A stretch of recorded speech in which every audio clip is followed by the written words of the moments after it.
하나님의 자녀들은 이 세상에서 복받은 존재예요. 복의 통로예요.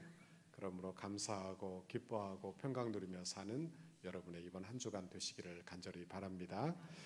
오늘 우리가 봉독한 이 말씀을 가지고 내가 나를 사랑하느냐의 제목으로 말씀의 은혜를 같이 나누겠습니다.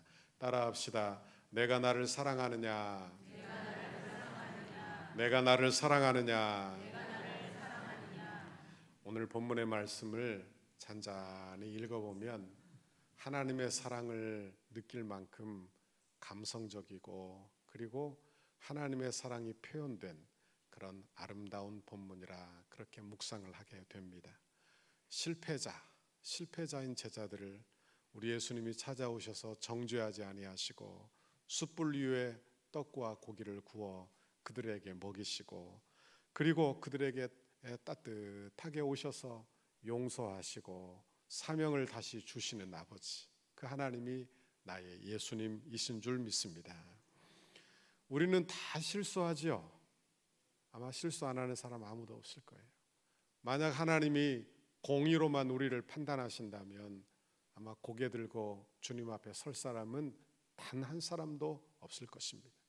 그러나 천만 다행인 것은 하나님은 예수 그리스도의 십자가에서 그 공의를 뚫고 우리에게 하나님의 사랑으로 다가오시고 우리에게 하나님의 사랑을 한없이 베푸시는 나의 아버지이신 줄 믿습니다. 그러니 얼마나 안도가 되는지 몰라요. 교회 나와 마음이 평안한 이유는 하나님의 정죄가 아니라 하나님의 사랑을 받기 때문인 줄 믿습니다. 다행이구나. 나도 용서받을 수 있고 나도 다시 기회를 얻을 수 있구나, 이런 생각을 하게 되는 것입니다. 오늘 저와 여러분이 예수 그리스도를 만나 베드로처럼 공의를 넘어 하나님의 사랑이 우리에게 오는데 그 사랑을 받아 베드로처럼 하나님의 은혜를 경험하게 되는, 제자들처럼 하나님의 은혜를 경험하게 되는 저와 여러분의 이 시간이 되기를 간절히 바랍니다. 오늘 본문은 21장 1절부터 봐야 돼요. 1절에 이런 말씀이 나옵니다. 그 후에 예수께서 디베랴 호수에서 또 제자들에게 자기를 나타내셨으니 나타내신 일은 이러하니라. 그러니까 예수님이 부활하셨어요. 그리고 나서 여러 제자들에게 나타나시는데 오늘 또 나타나셨는데 어디에서 나타나셨느냐? 디베랴 호숫가에서. 디베랴 호숫가는 우리가 잘 알고 있는 갈릴리 호수입니다. 갈릴리 호수는요 아주 넓고 큰 호수예요. 그러니까 바다라고도 할 정도로, 풍랑이 있는 정도로 그렇게 큰 호숫가라 하는 것입니다. 그곳은 제자들이 생업을 잇던 장소입니다. 고기를 잡고 어부들이었으니까요.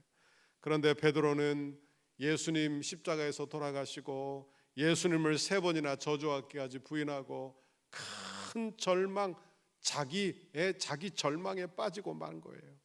여러분, 우리도 살다 보면 이런 절망에 빠질 때가 있지 않아요? 숨쉬기도 싫고 밖에 나가기도 싫고 그저 아무것도 하지 못하는 그런 때가 있지 않습니까? 여러분, 베드로는 지금 그런 경험을 하고 자기 생업으로 되돌아가 버리고 만 것입니다. 3절을 보세요. 시몬 베드로가 나는 물고기 잡으러 가노라 하니 그들이 우리도 함께 가겠다 하고, 이렇게 말해요. 그러니까 제자들이 이제 실망하고 낙심하고 어떻게 하느냐? 물고기 잡으러 가자. 그러니까 자기 생업으로 다시 되돌아가는 거예요. 다시 말하면 선교사였던 사람이, 목사하던 사람이 자기의 옛날 생업으로 되돌아가 버리고 마는 것입니다. 그러면 잘 살 것 같은데 오늘 본문에 보니까 그 형편이 나아졌느냐? 아니에요. 물고기 한 마리도 못 잡는 것입니다. 3절에 그날 밤에 아무것도 잡지 못하더니 날이 새었다. 그래요. 날이 새었다. 참 어려운 밤이에요. 참 괴로운 밤이에요. 아주 멋지게 배를 버리고 예수님 쫓아 제자 되겠다고 예수님 쫓아 다녔는데 예수님 십자가에서 돌아가시며 예수님을 3번이나 부인했어요.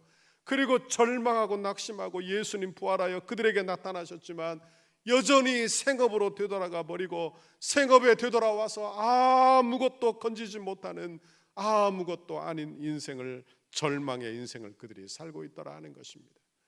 이런 제자들을 예수님이 찾아오신 줄 믿습니다. 우리가 절망 가운데 있을 때 우리 주님이 여러분을 찾아오시는 줄 믿습니다. 4절 말씀 같이 읽어봅니다. 시작. 날이 새어갈 때에 예수께서 바다에 서셨으나 제자들이 예수이신 줄 알지 못하는지라. 저는 이 말씀을 묵상하며 이런 묵상을 했어요. 예수님이 언제부터 바닷가에 서서 제자들을 보고 계셨을까? 아마 예수님은 밤새 바닷가에서 기다리신 게 아닌가, 안타까운 마음으로 그 자리에서 기다리고 계시는 거예요. 그런데 그것을 제자들이 모르다가 여러분 그제서야 예수를 발견하는 거예요. 우리도 그렇지 않습니까? 우리도 고난당하면 내 어려움만 봐요. 그러니 우리 주님이 계시다, 우리 주님이 나와 함께 계신다, 이걸 경험하지 못하고 느끼지 못해요. 그리고는 우리 주님이 함께 계시는데 하나님이 안 계신다, 하나님이 안 계신다 하다가 우리 주님이 내 곁에 계신 것을 그제서야 뒤늦게 발견하는 경우가 있지 않느냐 하는 것입니다. 이런 제자들에게 예수님이 말씀하세요. 5절 6절 같이 읽습니다. 시작. 예수께서 이르시되 애들아 너희에게 고기가 있느냐 대답하되 없나이다.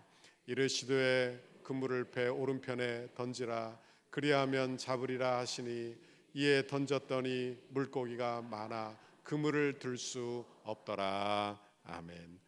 여기 보니까 이해 안 되는 단어가 나와요. 애들아, 이런 단어가 나와요. 애들아. 베드로 제자들은 다 성인이에요. 그죠? 예, 성인. 그런데 애들아, 이 단어는 헬라어로 파이디아라고 하는 단어인데, 이 단어는 영어 성경에도 children 이렇게 번역이 되었지만 이 단어는 하나님의 자녀를 지칭하는 용어예요. 그러니까 하나님의 자녀를 하나님께서 사랑하시고 그리고 존귀하게 부르는 그런 호칭이라 하는 말씀입니다. 그러니까 마치 엄마가 자기 자식에게 아침에 깨어 일어나는 아이들에게 애들아 이렇게 부르는 그런 따뜻한 어조의 그런 용어라 하는 것입니다. 여러분, 예수 믿는 사람들은 우리의 말도 좀 부드러워야 할 줄 믿습니다. 부드러운 말을 하세요. 가족에게도 이웃에게도 여러분 성도들에게도 부드러운 말을 하셔야 돼요. 요한이 이때 알아차렸어요. 주님이시다. 눈치가 얼마나 빠른지 주님이시다. 그러자 베드로는 행동이 먼저 나옵니다. 겉옷만 걸치고 그저 바닷가에 뛰어들었어요. 그리고는 얼마나 헤엄을 쳤느냐, 50칸이라고 되어 있어요. 50칸. 그런데 이 50칸은 약 한 100m 정도를 헤엄을 쳐서 예수님께로 간 것입니다. 그런데 잘 보세요. 이 상황이 어디서 본 듯한 장면이 아닙니까? 베드로가 처음 사명을 받아 제자가 될 때 그 장면과 아주 닮아 있는 거예요. 그러니까 예수님은 지금 베드로의 기억을 일깨워 그의 사명을 일깨워 그를 회복시키기를 원하시는 것입니다. 여러분, 예수님은요 실패한 베드로를 찾아와 아이고 꼴 좋다, 내가 너 그럴 줄 알았다 이렇게 하지 아니하시고, 우리 예수님은 어떻게 하시느냐, 파이디아 애들아 이렇게 부르시고 그리고 숯불을 밤새 피워놓으시고 9절에 보니까 그 이후에 생선과 떡이 놓여 있는 거예요. 우리 주님은요 그리고 아무 말도 아니하시고 조밥 먹자, 밥 먹자 하시는 것입니다. 여러분, 얼마나 배가 고팠겠어요? 얼마나 추웠겠어요? 얼마나 많이 공허했겠습니까?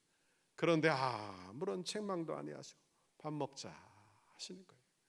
여러분, 우리 주님이 지금도 여러분을 이렇게 찾아오시는 줄 믿습니다. 이렇게 찾아오시는 거예요. 집에서 아이가 엄마한테 막 혼나고 집을 나갔다가 집에 들어왔어요. 엄마가 너무나 안타깝잖아요. 아이를 불러다 놓고 밥을 주면서 밥이나 먹어라 하는 그런 모습과도 같다 하는 것입니다. 그러니까 그 아이가 눈물을 머금머금 하면서 밥을 먹고 있는 거예요. 오늘 지금 그런 장면을 보게 되는 것입니다. 이런 제자들이 아무 말도 못하고 그러게 당신이 누구십니까? 이렇게 묻지도 못한 때 예수님이 침묵을 깨시며 이렇게 하십니다. 13절 예수께서 가셔서 떡을 가져다가 그들에게 주시고 생선도 그와 같이 하시니라 그랬어요. 그러니까 떡을 떼어 제자들의 앞에 하나씩 놓는 거예요. 그들의 접시에 주시는 거예요. 생선도 떼어 그들에게 주시는 거예요. 저는요 이 장면을 보면서 가슴이 뭉클했어요. 왜? 책망하지 아니하시고 오히려 그들에게 사랑해 주시면서 야, 떡 먹어라. 아침 조반이나 먹고 일해야지. 그러며 생선도 주시고 떡도 주시는 우리 주님, 얼마나 아름다운 장면인가 하는 생각을 했어요. 우리 예수님은 십자가 지시기 전에 예수님이 아닙니다. 그러니까 우리 예수님은 죽으시고 부활하여 영광스러운 부활의 생명으로 그렇게 새 몸을 입으신 그런 주님이세요. 그런데 그 주님이 지금 뭘 하고 계시느냐? 제자들을 위해서 생선을 굽고 제자들을 위하여 떡을 굽고 그리고 그 떡을 떼어 가져다가 그들에게 주시고 조반 먹자 하시는 거예요. 여러분, 우리 주님이 지금도 우리를 도우시고 우리를 위로하시고 우리의 필요를 채우시는 좋으신 주님이신 줄 믿습니다. 히브리서 4장 15절, 우리에게 있는 대제사장은 우리의 연약함을 동정하지 못하실 리가 아니요. 우리 예수님이 어떤 분이라고요? 우리 예수님은 우리의 연약함을 아신다는 거예요. 우리의 연약함을 동정하신다는 거예요. 내가 배고픈 것도 아시고요, 내가 지친 것도 아시고요. 여러분, 우리 주님은 내가 넘어져 실패한 것도 아세요. 그런데 책망하지 아니하시고 오히려 떡을 구워 먹이시고 오히려 생선을 구워 먹이시는 거예요. 베드로가요, 이 조반을 먹으며 무슨 생각을 했을까? 아마 울먹울먹하며 이것을 넣으며 그냥 목에 매어 아마 있지 않았을까? 그런데 그 장면은 마치 베드로가 며칠 전에 자기의 실수를 떠올릴 만한 그런 사인들이 여기에 많이 있었어요. 왜? 숯불을 밤새 펴놔. 근데 그 숯불에서 자기가 예수를 부인한 자리가 아닙니까? 예수께서 잡히신 날 밤에 가야바의 뜰에서 여러분, 예수님께서 어떻게 되는지 그 결말을 보려고 서 있다가 그 종들이 펴놓은 숯불가에 몸을 녹이고 있는데 한 요정이 다가와 물었어요. 너도 그 편이지? 그러니까 베드로가 아니라 하며 부인하지 않았습니까? 그러니까 예수님 부인한 자리가 숯불의 자리예요. 또한 마태복음 26장에 보면 만찬의 자리에서 예수님께서 물으세요. 예수님께서 말씀하세요. 예수님께서 내가 이제 사로잡힐 것이다, 고난을 받게 될 것이다. 그러자 베드로가 이야기합니다. 모두가 나를 버려도 나는 결코 주님을 버리지 않겠습니다. 그 맹세를 떠올리게 하는 자리였다, 그런 말이에요. 그러니 이 두 사건이 겹치면서 마음이 괴로웠고 여러 가지 마음에 근심이 생겼다 하는 거예요. 이런 베드로에게 우리 주님이 오늘 말씀하고 질문하고 계시는 것입니다. 15절 말씀 같이 읽습니다. 시작. 그들이 조반 먹은 후에 예수께서 시몬 베드로에게 이르시되 요한의 아들 시몬아, 내가 이 사람들보다 나를 더 사랑하느냐 하시니 이르되 주님, 그러하나이다. 내가 주님을 사랑하는 줄 주께서 아시나이다. 이르시되 내 어린 양을 먹이라 하시고, 여기 본문에 이 사람들보다, 이 말은 헬라어 원문에 보면 이것들이라고도 번역이 가능해요. 그러니까 이 사람들이라고 말한다면 지금 식탁에 같이 둘러앉은 6명의 제자들보다, 그러니까 베드로가 뭐라고 이야기했습니까? 모든 사람은 다 버려도 나만은 그렇게 하지 않겠습니다. 그러니 그 사람들보다 네가 나를 더 사랑하느냐 물으셨을 거예요. 그런데 이것이 된다면 그건 네가 물고기 잡는 그 네 생업보다 나를 더 사랑하느냐, 네가 잡은 그 물고기보다 이 세상의 그 무엇보다 네가 나를 더 사랑하느냐, 이렇게 묻는 것이 될 거예요. 둘 중에 어떤 것이 되든지 중요한 것은 지금 베드로가 인생의 바닥에 있을 때 우리 주님이 묻고 계시다 하는 것입니다. 헬라어에는 사랑이라는 단어가 우리 한국말과는 좀 다릅니다. 우리는 부모와 자식 간의 사랑도 사랑이요, 여러분 이성 간의 사랑도 사랑이요, 하나님 사랑도 사랑인데 헬라어에서는 그 사랑하는 단어가 4개로 나눠져요. 그러니까 아가페는 신과의 사랑, 하나님 사랑을 이야기해요. 에로스는 남녀의 사랑, 이성의 사랑을 이야기해요. 스트로게는 여러분 부모가 자식을 사랑하는 거예요. 부정, 모정, 이걸 말하는 거예요. 필로스는 친구와 친구끼리 사랑하는 우정을 이야기하는 것입니다. 제가 왜 이야기를 드리는가 하면 헬라 원문에 보면 우리 주님이 내가 이 사람들보다 나를 더 사랑하느냐 물으실 때 그 단어가 아가파스메예요. 아가파스, 그러니까 아가페 사랑으로 물으시는 거예요. 그런데 베드로는 한결같이 필로세 이렇게 친구의 사랑으로 대답하고 있는 거예요. 학자들은 이 아가페와 필로스, 이 사랑이 구분이 없다, 이걸 꼭 이렇게 굳이 나누지 않아도 된다, 다 같은 사랑에 대한 질문을 한 것이다, 이렇게 말하는 사람도 있습니다. 또 어떤 분들은 분명히 이걸 나누기도 해요. 그런데 베드로가 대답할 때 필로세 이렇게 대답을 하는데, 우리 주님이 마지막 세 번째 질문하실 때는 베드로의 필로세를 그대로 받아서 어떻게 물으시느냐, 네가 나를 사랑하느냐 이렇게 물을 때, 여러분 필로스, 친구의 사랑으로 물으시는 거예요. 네가 그러면 친구의 사랑으로는 나를 사랑하느냐 이렇게 묻고 계시다는 거예요. 그러니까 베드로가 필로스로 대답을 하니까, 그럼 네가 친구로서는 나를 사랑하느냐 이렇게 물으셨다 하는 말씀입니다. 그러자 베드로가 17절에 보니까 반응이 나와요. 17절 같이 읽어봅니다. 시작.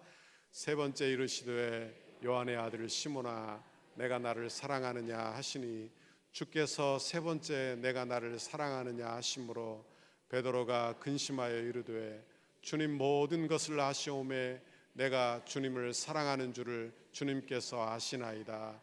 예수께서 이르시되 내 양을 먹이라. 아멘. 베드로가 근심을 했어요. 예수님이 그러면 네가 친구로서는 나를 사랑하느냐 이렇게 물으니까 그가 덜컥한 거예요. 내가 정말 우리 주님을 필로스, 친구로는 사랑하고 있는가? 그리고 내게 질문을 해보는 거예요. 여러분, 사람은요 아무리 어렵고 힘들 때라도 내 알량한 행위를 가지고 주님 앞에 나갑니다. 우리 주님이 아가파스메, 네가 나를 사랑하느냐, 하나님으로서 사랑하느냐 물으시지만, 자기는 필로스로는 사랑한다, 친구로는 사랑합니다 이렇게 대답하고 자기 행위를 들고 나가는 거예요. 내가 그 정도는 할 수 있습니다. 내가 이만큼은 할 수 있는 존재입니다. 그런데 지금 예수님께서 물으시는 거예요. 그러면 네가 나를 정말 친구로서는 사랑하느냐? 그렇게 질문하자 그 자신이 무너지고 만 거예요. 아하, 내가 그런 사랑도 할 수 있는 존재가 아닌 거예요. 내가 예수님을 친구로서 사랑할 수 있는 그런 존재도 아닌 거예요. 여러분, 베드로는 어떤 사람입니까? 다른 사람이 다 버려도 나는 절대로 버리지 않겠습니다 호언장담하고 다짐했던 사람이에요. 여러분, 그런데 그 다짐, 여러분 그가 모르는 게 한 가지 있는 거죠. 그건 뭐냐? 다짐하고 있는 자기 자신을 모르는 거예요. 자기 자신은 연약해, 자기 자신은 부족해, 자기 자신은 죄인이에요. 그 결심을 지킬 수 없다 그 말이에요. 그 결심을 지킬 수 없어요. 그제서야 베드로가 자기 자신이 어떤 존재인지 깨닫게 되는 것이죠. 신앙생활은요 열정으로만 하는 게 아닙니다. 신앙생활은요 다짐이 아닙니다. 신앙생활은 은혜로 하는 것인 줄 믿습니다. 내 열심으로만 하는 게 아니에요. 여러분, 신앙생활은 은혜로 하는 거예요. 베드로가 다른 사람은 다 버려도 나만은 결코 주님을 버리지 않겠습니다 다짐했어요. 그런데 문제는 뭐냐? 그 다짐을 지킬 힘이 베드로에게 없어요. 그 결심을 지킬 힘이 베드로에게 없다 그 말이에요. 우리 주님이 베드로를 몰아세우는 것입니까? 아이고 이 못난 놈아, 너 왜 이렇게 살았느냐 이렇게 몰아세우는 거예요. 떡을 준비하고 그가 과거에 3번 예수를 부인한 것처럼 예수님이 3번씩 그렇게 물어가며 베드로를 몰아세우는 것이, 아니면 베드로의 사랑을 점검하고 싶어서이냐? 여러분, 아니에요. 베드로가 자기 존재가 누구인지 가르쳐 주시는 거예요. 내가 얼마나 타락한 죄인이고 내 안에는 사랑이 없고, 여러분 나는 아무것도 할 수 없는 존재라는 것을 깨달아 알게 주신다 하는 것입니다. 죄인들은요 너무나 자기 자신을 몰라요. 그렇죠? 그러니까 내 죄는 눈에 안 보이고 남의 죄가 잘 보입니다. 잘 보여요. 그러니까요 내 죄, 내 잘못은 스스로 판단하지 않으면서 남의 잘못은 잘 지져가는 것이죠. 그런데 자기 자신을 너무 모르는 거예요. 그런데 어려움 당하고 나면 그때 아는 거예요. 아, 내가 이 정도밖에 안 되는구나. 내가 이런 사람이었고. 그리고 깨닫는 거예요. 나는 안 돼. 나는 안 돼. 내 힘으로는 안 되는 거예요. 내 능력으로는 안 되는 거예요. 여러분, 신앙이 장성한다는 게 뭡니까? 신앙이 장성한다는 건 내 힘으로, 내 열심으로 이것도 하고 저것도 하고 이게 아니고요. 여러분, 깨닫는 거예요. 내 힘으로는 안 되는구나. 내 능력으로는 안 되는 걸 깨닫는 거예요. 그리고 힘을 좀 빼고 하나님의 은혜를 붙드는 것인 줄 믿습니다. 하나님의 은혜를 붙들어야 돼요. 그러니까 내 힘을 좀 빼야 돼요. 베드로는 담대한 사람 아닙니까? 베드로가 예수님께서 물위를 걸어오시자 나도 물위를 걷겠습니다. 오라 하니까 물위로 막 걸었어요. 대단하죠. 예? 밤중에 물위를 걸을 사람이 어디 있겠어요? 그는요, 여러분, 결심이 대단해요. 주를 향한 결심이 대단한 사람이에요. 그런데요, 사람의 결심으로는 안 된다고요. 사람의 다짐으로는 안 되는 거예요. 사람의 담대함으로는 안 되는 거예요. 내가 예수 믿는 것 내 결심으로는 안 돼요. 내 다짐으로는 안 되는 거예요. 하나님의 은혜로 되는 줄 믿습니다. 하나님이 나를 불러주셔야 가능한 거예요. 내가 내 신앙을 유지하고 내 신앙을 지켜나가는 것 내 결심으로 내 의지로 되느냐? 안 된다 그 말이에요. 아무리 노력해도 여러분 안 돼요. 여러분, 하나님이 나를 붙들어 주셔야 하고 하나님의 은혜 받아야 되는 줄 믿습니다. 하나님의 은혜 받아야 돼요. 신앙생활의 출발은 바로 이곳이어야 합니다. 내게 아무런 가능성이 없구나. 내가 해봐야 아무 가능성이 없구나. 나는 안 되는구나. 우리 주님이 일하셔야만 되는구나. 이걸 깨닫는 그 자리가 우리의 신앙의 출발점 되시기를 간절히 바랍니다. 베드로는 깨달았어요. 내 속에는 주님을 사랑할 수 있는 어떤 조건도 없어요. 나는 주님을 사랑할 만한 어떤 능력도 없는 거예요. 어떤 능력도. 예? 여러분, 내 안에는 사랑이 없어요. 그러니까 내게서부터 시작해서는 안 되는 거예요. 그러니까 우리가 이웃을 사랑하고 가족을 사랑하고 성도를 사랑하고 교회를 사랑하고 내 속에서 나오면요, 내 것으로 하면 늘 한계가 있어요. 딱 이만큼이에요. 딱 이만큼. 그 수준 넘어가면 안 돼. 그 수준 넘어가면 그저 내 밑바닥이 드러나고 마는 거예요. 우리의 사랑은요, 언제나 주님의 사랑 받아 사랑하는 것인 줄 믿습니다. 주님의 사랑 먼저 받아야 하는 것. 신앙생활은요, 그러므로 하나님의 사랑받는 것인 줄 믿습니다. 하나님의 사랑받는 거예요. 하나님의 사랑을 받지 않았는데 어느 누가 교회를 사랑할 수 있고 성도를 사랑할 수 있고 이웃을 용서할 수 있고 안 돼요. 안 돼요. 여러분, 우리의 사랑의 근거는 내 다짐도 아니요, 내 결심도 아니요, 여러분, 내 속에서 나오는 것이 아니요, 오직 주님 주시는 것에서 나오는 것인 줄 믿습니다.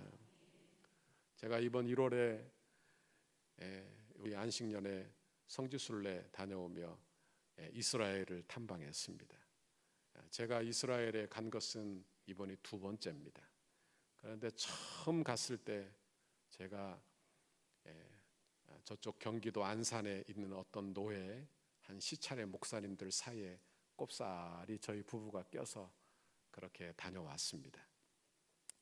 그런데 그때 갈릴리 바닷가에 그 팀들이 한 20여 명 팀들이 갈릴리 바닷가에 갔는데 그날 저녁이 거의 다 돼서 해가 뉘엿뉘엿 지는 그런 때였어요.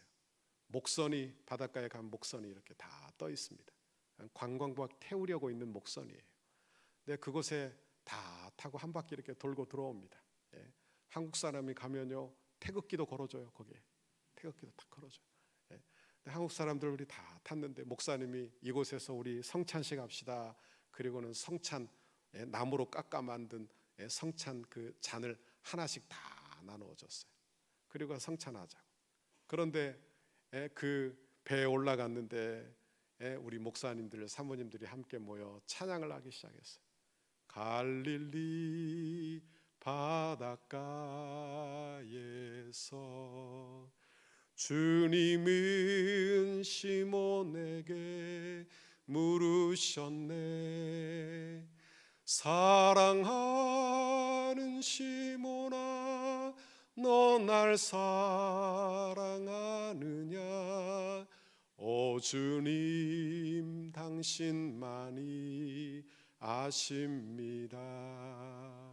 이 찬양을 부르는데 저희 집사람이 옆에서 펑펑 울어요. 펑펑 울어요. 눈물이 막 툭툭툭 떨어져 펑펑 울고 있어. 옆에 있던 다른 사모님이 왜 그래? 그러며 같이 울기 시작했어요. 다 울음바다가 되었어요. 울음바다가 되었어요. 그리고는 제게 질문이 되었어요. 주님 사랑한다고 헌신도 하고, 주님 사랑한다고 해서 목사의 직분도 받고, 주님 사랑한다고 해서 목회도 하고 있는데 우리 주님이 내게 질문하시는 거예요. 너 날 사랑하느냐? 너 날 사랑하느냐 묻는데 제게 이렇게 질문이 되더라고요.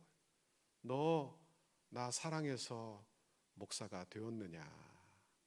너 나 사랑해서 목회를 하느냐? 이렇게 물으시더라고요. 가슴이 먹먹했어요. 가슴이 먹먹했어요. 이번 금요일, 지난 금요일에 우리 교회 귀한 목사님이 오셔서 말씀 전해 주셨습니다. 우리는 교회 박광림 목사님이 오셨어요. 그러니까 교회 이름도 특이하죠. 우리 교회도 아니고 우리는, 그러니까 뭘 우려낸다 이런 교회인가 봐요. 그런데 목사님 모셔서 우리 교회가 1년 철야 스케줄을 잡아놨습니다. 그러니까 각 달마다 주제가 다 있어요. 근데 이번 달 주제가 교회예요. 교회. 그러니까 교회에 대해서 말씀을 전하는데, 교회는 복음을 잘 이해해야 됩니다. 복음을 붙들어야 됩니다. 그래야 교회됩니다. 이야기하시고, 둘째, 예수님 사랑하고 복음 사랑해서 그 사랑하는 마음으로 헌신해야 됩니다. 그러며 고린도전서 13장 말씀을 하시더라고요. 거기 보면 내가 천사의 말을 하고 모든 구제를 하고 심지어 내 몸을 불살에게 내어줄지라도 사랑이 없으면 아무것도 아니요 nothing이라, 이렇게 말씀하셨어요. 그러니까 이렇게 이야기하더라. 내가 구제해. 그럼 구제받은 사람은 이로와 이익을 받아요. 내가 그 사람을 위해서 죽어. 그러면 그 사람은 살아날 거예요. 그런데 문제는 뭐냐? 내가 사랑이 없으면 내게는 아무 유익이 없다는 거예요. 다른 사람에게는 유익이 있을지 몰라도 내게는 아무 유익이 없다는 거예요. 내 몸을 불사르게 내어주어도 사랑으로 하지 않으면 아무 유익이 없다. 제 마음에 많이 와 닿았어요. 여러분, 우리가 주님 사랑함으로 봉사도 하고 섬기고 예배하시기를 간절히 바랍니다. 내가 근거가 아니에요. 내 힘으로는 안 되는 거예요. 그러니까 주님 사랑받아 주님의 사랑이 근거가 되어 그 사랑으로 섬기고 사랑하는 여러분의 신앙생활 되기를 간절히 바랍니다. 오늘 본문에 베드로에게 물으는 이 질문, 내가 나를 사랑하느냐? 내가 나를 사랑하느냐? 이 질문은요, 어찌 보면요, 이런 말이에요. 내가 너를 사랑한다. 내가 너를 사랑한다는 말이에요. 우리 주님이 베드로를 향하여 네가 나를 사랑하느냐 이렇게 말하신 게 아니라 내가 너를 사랑한다. 내가 너를 사랑한다는 거예요. 베드로가 어떤 사람인데?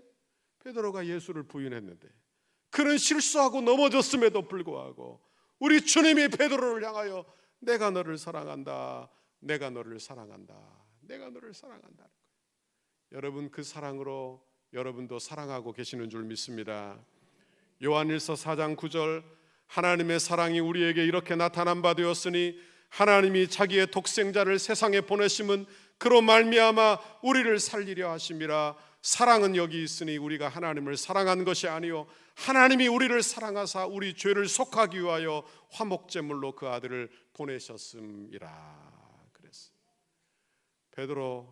베드로에게 우리 주님이 사랑한다 하시고 뭐라고 말합니까? 내 어린 양을 먹이라, 내 양을 치라, 내 양을 먹이라 하시는 거예요. 여러분, 내 사랑하는 자녀를 못 믿을 사람에게 맡길 수 있어요, 없어요? 사기꾼 같은 사람에게 맡길 수 있어요, 없어요? 없어요. 그러니까 내가 믿을만 해야 내 자식들을 맡기는 거야. 하나님이 주의 어린 자녀들을 누구에게 맡겨요? 베드로에게 맡겨요. 베드로는 어떤 존재냐? 완전한 사람이 아니에요. 실패한 사람이에요. 넘어진 사람이에요. 예수를 부인한 사람이에요. 그런데 베드로에게 맡겨요. 베드로에게 맡겨요. 제가 알았어요. 아하, 하나님이 누구에게 사명을 주시는가? 완전한 사람? 아닙니다. 죄 없는 사람? 아닙니다. 실수 안 하는 사람? 아닙니다. 누구에게 사명을 맡기느냐? 마음속에 주님 사랑받아 주를 사랑하는 사람, 그가 하나님의 사명받는 자인 줄 믿습니다. 제가 이번 종교개혁 탐방하면서 칼빈의 거리, 칼빈의 교회에 가봤습니다. 스트라스부르크에 칼빈이 목회했던 교회가 있어요. 그런데 그 교회 가니까 표지판에 이렇게 써 있더라고요. 칼빈이 이곳에서 언제부터 언제까지 목회했고, 이곳에서 기독교 강요 초판, 기독교 강요 초판은 프랑스어로 쓰였어요. 그런데 기독교 강요 초판을 썼다. 네, 언제 썼느냐? 1539년이 초판이에요. 근데 그때 칼빈의 나이가 몇 살인가 하면 35입니다. 35. 그래서 제가 그 교회 앞에서 이런 생각을 했어요. 나는 35에 뭐 했나 생각했어요. 나는 35에 뭐 했나. 그리고 생각해 보니까 학교 다닌다고, 그리고 부목사 생활한다고 아주 고생하며 살았어요. 그리고 되돌아보니까 내 35은요 부족하고 형편없는 그런 자리였어요. 그리고는 내 목회를 되돌아봤어요. 아이고, 나같이 부족한 사람 하나님이 이끌어 주시는구나. 이끄시는 분도 하나님이요, 나를 도우시는 분도 하나님이시구나. 그리고는 마음속에서 감사가 나오기 시작했어요. 감사가 나오니까 기쁘더라고요. 감사가 나오니까 기뻐. 마음에 평강이 없던 마음도 감사하니까 평강해지는 거예요. 여러분 중에 기쁨이 없는 분들 감사하시기를 바랍니다. 평강 없는 분들 감사하시기를 바랍니다. 얼마나 감사한지, 얼마나 감사한지. 여러분 중에 베드로처럼 예수님 모른다고 부인하고, 그리고 낭망하고 실망한 자리에 있는 분이 계십니까? 베드로처럼 죄책감에 그렇게 상처받아 마음이 어려운 분이 계십니까? 이 시간 성령께서 여러분의 귀를 열어주시기를 간절히 바랍니다. 요한의 아들 시몬아, 내가 나를 사랑하느냐? 주의 음성을 듣게 되기를 간절히 바랍니다. 이 질문은요, 책망하는 질문이 결코 아니에요. 내가 너를 사랑한단다. 내가 너를 사랑한단다. 이 음성을 듣기만 하면 회복이 일어나게 될 줄 믿습니다. 여러분, 그리고 고백하십시오. 주님, 내가 너무 부족하지만, 내가 너무 부끄럽지만 주님, 내가 사랑합니다. 그렇게 고백하게 되기를 간절히 바랍니다. 여러분, 내 힘으로는 안 돼요. 내 힘으로는 안 돼요. 내 힘으로는 사랑할 수 없어요. 그러니 주님 사랑받아 사랑하고 주님 사랑받아 헌신하는 저와 여러분의 신앙생활 다 되시기를 주님의 이름으로 축원합니다. 축원합니다.